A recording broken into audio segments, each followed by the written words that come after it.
Welcome everyone. उम्मीद करता हूं कि आप सब लोग स्वस्थ होंगे।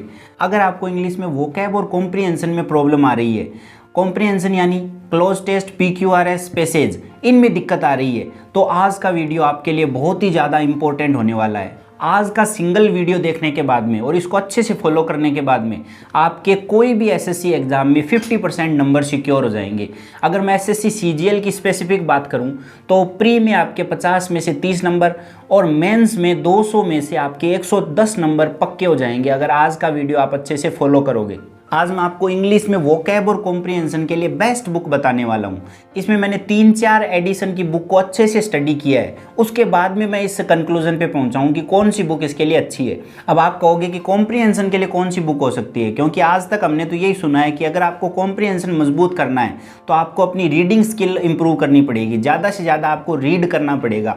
न्यूज़पेपर हो, कोई नॉवेल हो, ऐसे आपको रीड करने पड़ेंगे ज़्यादा से ज़्यादा, तभी आपका ये इंप्रूव हो सकता है। लेकिन आपने ये कभी नहीं सुना होगा कि इसके लिए भी कोई बुक हो सकती है। आज मैं आपको इसके लिए भी एक बुक बताऊंगा जिसमें रूल्स दिए हुए हैं। जिन रूल को आप फॉलो करोगे, जिन स्टेप्स को आप फॉलो करोगे, तो आपको कॉम्प्रिहेंशन में कोई भी दिक्कत नहीं आएगी। तो आज का वीडियो आपको बिल्कुल भी स्किप नहीं करना है, पूरा वीडियो अच्छे से देखना है। सबसे पहले हम वोकैब के बारे में देखते हैं। तो देखिए, आज तक आपने ये सुना होगा कि वोकैब को आपको रटना ही पड़ेगा, ज़्यादा से ज़्यादा आपको पढ़ना है जिससे आपके याद होते जाएंगे। लेकिन ये बात बिल्कुल भी सही नहीं है। आपको वोकैब इंटरेस्टिंग तरीके से पढ़नी चाहिए, ऐसे तरीके से पढ़नी चाहिए जिससे कि उस तरीके का कोई और वर्ड भी आ जाए तो भी आप उसको आसानी से समझ सको, और वो आप अच्छे से समझ सकते हो। नियॉन क्लासेस की वर्ड पावर की एक बुक आती है, वर्ड पावर, नियॉन क्लासेस। अब इससे मिलती जुलती एक और बुक आपने सुनी होगी, वर्ड पावर मेड इजी। मैंने ही आपको रेकमेंड की थी लास्ट वीडियो में। लेकिन उस बुक की एक दिक्कत है कि वो बुक जनरल वे में लिखी हुई है, कि केवल कॉम्पिटिटिव एग्जाम के स्टूडेंट्स के लिए वो नहीं लिखी हुई है, यानी उसको कोई भी पढ़ सकता है। उसमें आपको केवल ये सिखाया हुआ है कि आपको वर्ड याद करने कैसे हैं, तो आप वो बुक भी पढ़ सकते हो। लेकिन जो ये बुक है वर्ड पावर, इसमें जितने भी कॉम्पिटिटिव एग्जाम में क्वेश्चंस आए हैं वो सारे के सारे क्वेश्चन इसी से मिलेंगे। आपको 90% से ज़्यादा क्वेश्चन आपको इसी बुक से मिलेंगे। अब रूट वर्ड्स क्या होते हैं वो मैं आपको आगे बताऊंगा। सबसे पहले में हम देख लेते हैं कि इस बुक में है क्या क्या। सबसे पहले आपको फर्स्ट कवर दिख रहा होगा इसका, इसमें क्या क्या है देखो। सबसे पहले 2000 वर्ड्स विथ डेफिनेशन, परिभाषा के साथ आपको 2000 शब्द दिए हुए हैं। ऐसे नहीं कि शब्द दे दिया उसका अर्थ दे दिया, नहीं, उसके साथ उसकी डेफिनेशन भी दी हुई है। उसको आपको याद कैसे करना है, याद करने की ट्रिक भी आपको इसमें दी हुई है। सबसे पहले 2000 वर्ड्स दिए हुए हैं, उसके बाद में 1000+ एडिशनल वर्ड भी आपको दिए हुए हैं। और ये सारे के सारे वर्ड वो हैं जो या तो अभी तक एग्ज़ाम में आए हैं या फिर एग्ज़ाम में आ सकते हैं, सारे वर्ड वही हैं। इसके बाद में आपको 16 टेस्ट मिलेंगे। सारे वर्ड याद करने के बाद में आपको प्रैक्टिस करने के लिए टेस्ट भी इसमें दिए हुए हैं, और लगभग 800 क्वेश्चन आपको टेस्ट के मिलेंगे। और इन टेस्ट में केवल और केवल आपको वोकैब के क्वेश्चन मिलेंगे, जिससे कि आपने जितना भी पढ़ा है वो सारा का सारा आपको अच्छे से याद हो जाएगा अगर आप टेस्ट दे दोगे।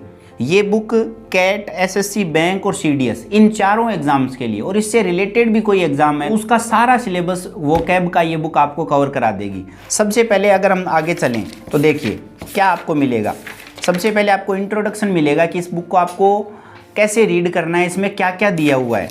इसके बाद में आगे आपको मिलेगा how to use this book, इस बुक को यूज़ कैसे करना है। ये 3-4 जो पेज है वो आपको अच्छे से ज़रूर पढ़ने हैं कि आपको इस बुक को पढ़ना कैसे है, वो इसमें आपको मिलेगा। अब अगर आगे मैं आपको दिखाऊं तो आपको इंडेक्स मिलेगा कि क्या क्या आपको इस बुक में दिया हुआ है। सबसे पहले रूट वर्ड आपको दिया हुआ है A और N। अब रूट वर्ड क्या होता है देखो, रूट वर्ड का मतलब है कि जो वर्ड है आपका वो किससे बना हुआ है, उसका रूट कौन सा है। अगर आप उसको याद कर लोगे तो उसके जैसे जितने भी वर्ड आएंगे वो सारे आपके याद हो जाएंगे। यानी अगर एक वर्ड आप याद करोगे तो उसके जैसे सारे के सारे जितने भी वर्ड हैं वो सारे आपके याद हो जाएंगे। जैसे अगर मैं एग्जांपल के लिए बताऊं तो A और N का मतलब होता है विदाउट। सबसे पहले देखो आपको दिख रहा होगा A और N, इसका मीनिंग होता है विदाउट। विदाउट का मतलब बिना। अब कहीं पर भी अगर A और N आपको पहले लगा हुआ मिल जाए तो उसका मतलब हमेशा होगा विदाउट। विदाउट यानी बिना। अब आगे देखो ACACR, अगर ये आपको कहीं पर भी दिख जाए मीनिंग में तो इसका मतलब होता है शार्प या बिटर, तेज, तीखा। एक्रो का मतलब होता है हाई, एक्सट्रीमिटी, टिप। हाई जो होता है ऊंचा, उसको हम कहते हैं एक्रो। तो कहाँ पर भी अगर एक्रो आ जाए तो उसका मतलब होगा हाई। अब अगर मैं आपको इसमें एग्जाम्पल की हेल्प से समझाऊं तो तो आपको देखो एक वर्ड दिख रहा होगा एबिस, ABYSS, एबिस। अब ए का मतलब तो हो गया विदाउट, और BYSS इसका मतलब होता है बॉटम, बिना बॉटम का, बिना पेंदे का, यानी वितल, जिसमें कोई तल नहीं होता। तो ए का मतलब विदाउट और बिस का मतलब बॉटम। और अगर मैं आपको बताऊं तो देखो एसेंट्रिक, ए का मतलब विदाउट और सेंटर का मतलब होता है केंद्र, बिना केंद्र का, अकेंद्रीय। अब इसके जैसा कोई भी शब्द अगर आएगा, जैसे एगोनिक है, ए का मतलब विदाउट और गोन का मतलब होता है एंगल, बिना कोण का, बिना कोण का होता है उसको कहते हैं एगोनिक। अब ऐसे शब्द अगर और भी आपको एग्जाम में मिल जाएंगे तो आप आसानी से इनको कर लोगे। अब ऐसे लगभग आपको 2050 वर्ड्स दिख रहे होंगे, इतने वर्ड आपको बिल्कुल डिटेल में दिए हुए हैं। इसके बाद में देखो अगर अलग अलग आपको ग्रुप्स दिए हुए हैं वर्ड्स के, जैसे पहला देखो ग्रुप क्या है, आर्कीक्रेसी का मतलब होता है फॉर्म्स ऑफ गवर्नमेंट, गवर्नमेंट के जो प्रकार होते हैं उनको कहते हैं। तो अब देखो एनार्की, अब ए का मतलब आपको पता है विदाउट, और आर्की का मतलब गवर्नमेंट, जहाँ पर कोई गवर्नमेंट नहीं होती उसको कहते हैं अराजकता, कोई लॉ नहीं है, कोई गवर्नमेंट नहीं है। तो ऐसे आप आराम से इनको समझ सकते हो। अब जैसे जैसे आप इस बुक को पूरा करते जाओगे वैसे वैसे आपको वोकैब में एक इंटरेस्ट डेवलप होना शुरू हो जाएगा।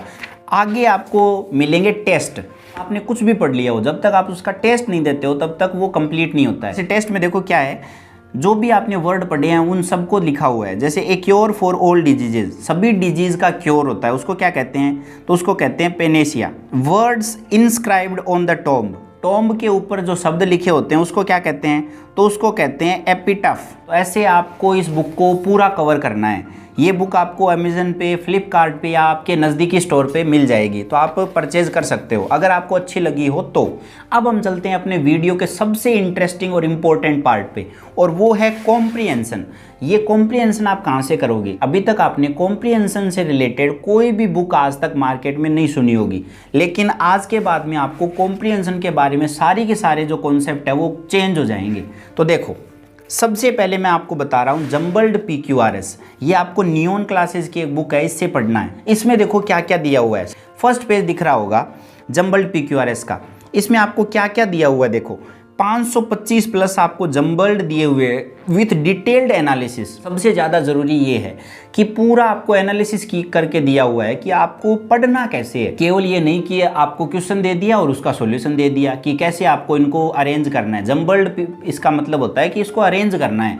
आपको कई सारे वाक्य दिए हुए होंगे, उनको आपको अरेंज करना पड़ेगा। इसमें आपको पूरा डिटेल में सॉल्यूशन दिया हुआ है। 525 प्लस आपको डिटेल में सॉल्यूशन मिलेंगे, और 650 प्लस 650 प्लस आपको प्रीवियस ईयर के जम्बल्ड मिलेंगे। तो इतनी ज़्यादा प्रैक्टिस करने के बाद में और इनके रूल्स पढ़ने के बाद में, जो भी स्टेप इन्होंने बताए हैं उनको कवर करने के बाद में आपको जम्बल्ड PQRS में कोई भी दिक्कत नहीं आएगी। अगर मैं आपको आगे दिखाऊं तो देखो इसमें क्या क्या दिया हुआ है। सबसे पहले अलग अलग चैप्टर के नेम आपको मिल जाएंगे। पहला चैप्टर देखो, how to solve jumbled paragraph and sentences. Jumbled paragraph और सेंटेंस को आपको सोल्व कैसे करना है, सबसे ज़्यादा ज़रूरी आपके लिए ये है। तो इसमें आपको पूरा टाइम लगा के इसको अच्छे से पहले समझना है, उसके बाद में क्वेश्चन पे जाना है और उनको सोल्व करना है। उसके बाद में आपको अलग अलग एग्जाम में मिल जाएंगे कि कौन कौन से क्वेश्चन आए हुए हैं, और उनका आपको डिटेल में एनालिसिस मिल जाएगा। फिर आगे आपको प्रीवियस ईयर के कुछ सेट्स मिल जाएंगे प्रैक्टिस करने के लिए। अब आगे देखो, सबसे पहले दिया हुआ है how to solve jumbled paragraph and sentence. तो इसमें आपको अलग अलग 10 स्टेप दिए हैं। इन 10 स्टेप को अगर आप अच्छे से फॉलो करोगे तो जम्बल्ड PQRS में आपको कोई भी डाउट बचेगा नहीं। सबसे पहले देखो स्टार्ट कैसे करना है, दूसरा पॉइंट है फॉलो कैसे करना है, फॉलो की क्या टेक्निक होती है, तीसरी कॉमन फैक्टर क्या होता है, चौथा पैरेलल कंस्ट्रक्शन। ऐसे करते करते आपको 10 स्टेप्स दिए हुए हैं। इनको अगर आप अच्छे से फॉलो करोगे तो इसमें आपको कोई डाउट नहीं बचेगा। ये सारे के सारे स्टेप आपको मिल जाएंगे, और इन स्टेप्स को भी पूरे एग्जाम्पल की सहायता से अच्छे से समझाया हुआ है, पूरा एक्सटेंसिवली। इसमें आपको ज़्यादा से ज़्यादा टाइम लगाना है। आगे के जो क्वेश्चन है उसमें ज़्यादा टाइम ना भी लगाओ तो चलेगा, लेकिन इसमें आपको पूरा टाइम लगा के इसको अच्छे से समझना है। अगर आपको फिर भी इनमें कुछ दिक्कत हो तो आप इनके YouTube चैनल पे जा सकते हो। इन्होंने YouTube चैनल पे कंप्लीट समझाया है कि आपको किस प्रकार से जम्बल्ड PQRS है वो सोल्व करने चाहिए, तो वहाँ पर भी आप देख सकते हो इनके वीडियोज़। वोकैब के लिए भी वीडियो मैंने आपको पहले भी बताई थी नियॉन क्लासेस की, जब मैंने इंग्लिश का वीडियो बनाया था, तो वो वीडियो तो आपने देख ही ली होगी। इसके बाद में इसके लिए भी एक वीडियो मिलेगी आपको इनके ही YouTube चैनल पे। अब अगर हम आगे चलें तो एक और बुक आती है क्लोज टेस्ट की। क्लोज टेस्ट, ये भी बुक मनीषा बंसल मैम ने ही लिखी है। तो इसमें देखो आपको क्या क्या दिया हुआ है। इसमें आपको प्रीवियस ईयर एग्जाम्स जैसे SSC CGL, CPO, MTS, CHSL, bank PO, इन सब के आपको क्वेश्चंस मिलेंगे अच्छे से। और क्या क्या मिलेगा देखो, 55 प्लस आपको क्लोज टेस्ट मिलेंगे विथ डिटेल्ड एनालिसिस, पूरा एनालिसिस करके। और 50 प्लस आपको क्लोज टेस्ट मिलेंगे बेस्ड ऑन ग्रामर, केवल ग्रामर के ऊपर जो बेस्ड हैं उनको अलग कर दिया गया है, क्योंकि सबसे ज़्यादा दिक्कत आपको ग्रामर वाले में ही आती है। फिर आगे 200 प्लस क्लोज टेस्ट आपको प्रैक्टिस के लिए भी दिए हुए हैं, तो प्रैक्टिस करनी होगी तो भी आप आराम से इसमें कर लोगे। इन बुक्स की सबसे ज़्यादा खासियत ये है कि प्रैक्टिस के लिए भी आपको अच्छे से क्वेश्चंस दिए हुए हैं, जिससे कि आप पता कर पाओ कि हमने कितना पढ़ा है कितना नहीं। इसके बाद में अगर हम फर्स्ट पेज पे चलें तो देखिए कंटेंट्स में आपको मिलेगा सबसे पहले जैसे जम्बल्ड में मिला था वैसे ही सेम इसमें है, how to solve cloze test, cloze test को सोल्व कैसे करना है। क्लोज टेस्ट क्या होता है, जिसमें बीच में आपको रिक्त स्थान दिए हुए हैं उनकी आपको पूर्ति करनी है, उनको आप पूरा करना है, वो क्लोज टेस्ट होते हैं। उसके बाद में कोलोकेशंस दी हुई है कुछ, और आगे आपको डिटेल्ड एनालिसिस मिलेंगे काफ़ी सारे एग्जाम्स के। और फिर लास्ट में आपको इसमें प्रैक्टिस के लिए सेट्स मिलेंगे, वहाँ से आप अच्छे से इनकी प्रैक्टिस कर सकते हो। अब सोल्व क्लोज टेस्ट आप कैसे करोगे देखो, इसमें भी आपको 10 स्टेप्स दिए हुए हैं। पहला step, read the passage carefully, अच्छे से पैसेज को पढ़ो। फिर फॉरवर्ड रीडिंग करो, बैकवर्ड रीडिंग करो, वोकेबलरी आप कैसे अच्छी कर सकते हो, फिर कोलोकेशंस क्या होती है, ये सब कुछ बिल्कुल डिटेल में आपको बताया हुआ है। इतना डिटेल में आपको किसी भी बुक में नहीं मिलेगा। सारे आपको यही बोलते होंगे कि इनको अच्छा करना है तो आप क्या करो, न्यूज़पेपर पढ़ो, आप नोवेल पढ़ो, आप ज़्यादा से ज़्यादा रीडिंग करो। हाँ, रीडिंग करने में कोई दिक्कत नहीं है, इससे आपकी जो इंग्लिश है वो फ्लुएंट ही होगी, लेकिन आपको इन बुक्स को भी अच्छे से पढ़ना है, पूरा एक्सटेंसिव इनकी रीडिंग करनी है। तो इनमें आपको सारे के सारे स्टेप पूरे अच्छे से बताए हुए हैं, जैसे जम्बल्ड PQRS में थे ना वैसे के वैसे इस क्लोज टेस्ट वाली बुक में भी है। तो अगर इनमें आपको दिक्कत आए तो आप इनके YouTube चैनल पे भी देख सकते हो, सारे के सारे जो स्टेप्स है वो बिल्कुल अच्छे से मैम ने बताए हुए हैं। इसके बाद में बचती है ग्रामर। तो ग्रामर में तो आपको क्या करना है, मैंने पहले ही बता दिया है कि कौन कौन सी बुक आपको पढ़नी है। ग्रामर के लिए आपको नीतू सिंह और mirror of common error, in 2 books को अच्छे से पढ़ना है। ये 2 बुक तो आपकी हो जाएगी ग्रामर के लिए। और वोकैब के लिए आपको मैंने बताई दी वर्ड पावर। और जम्बल्ड PQRS और क्लोज टेस्ट, इनके लिए नियॉन क्लासेस की बुक आती है, इनको आपको अच्छे से पढ़ना है। तो इस प्रकार से आप वोकैब और कॉम्प्रिहेंशन इन दोनों को अच्छा कर सकते हो। इसके अलावा भी आपको मैं कुछ लिंक्स दे रहा हूँ नीचे, जहाँ से आपको इनकी PDF भी मिल जाएगी। इसके साथ नीचे मैं YouTube चैनल का भी आपको लिंक दे दूंगा, वहाँ से आप देख सकते हो कि हमें ये बुक्स लेनी चाहिए या नहीं लेनी चाहिए, क्योंकि इनमें डिटेल में मैम ने समझाया हुआ है कि ये बुक आपको कैसे हेल्प करेगी। तो चलिए इस वीडियो में इतना ही। आगे भी मैं नई नई बुक्स को आपको रेकमेंड करता जाऊंगा, मैं नई नई बुक्स पढ़ूंगा और अगर मुझे अच्छी लगेगी तो मैं आपको बताऊंगा। लास्ट तक आप अगर देख रहे हो तो आपका बहुत ही धन्यवाद। अगर पसंद आया हो तो आप लाइक कर सकते हो, और अगर हमारे चैनल से आपको कुछ भी मदद मिलती है तो आप इसको सब्सक्राइब कर सकते हो। आगे भी आपको SSC, बैंक और रेलवे से रिलेटेड काफ़ी सारा मैटर है वो मिलता रहेगा। Thank you very much.